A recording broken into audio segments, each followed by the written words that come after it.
Hi friends, ఎలా ఉన్నారు? మా ఇంట్లో పూజ అయింది. వాళ్ళు శ్రావణ మాసం కదా, మా గార్డెన్లో ఉన్న వెజిటేబుల్స్ అన్నీ తీసుకొచ్చి ముక్కలు పులుసు ఇవన్నీ చేయడం జరిగింది. సాయంత్రం మా పెద్దమ్మ వాళ్ళ ఇంటికి వచ్చాను. ఇక్కడ కూడా చిన్న మినీ గార్డెన్ ఉందన్నమాట. ఇందులో టమాటాలు కోయడానికి సిద్ధమవుతున్నాను. రండి వీక్షిద్దురు కానీ.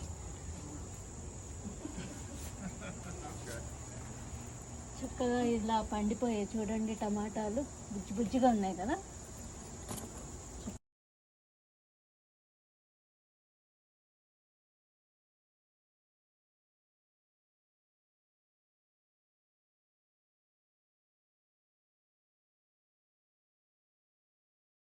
చక్కగా కోద్దామా?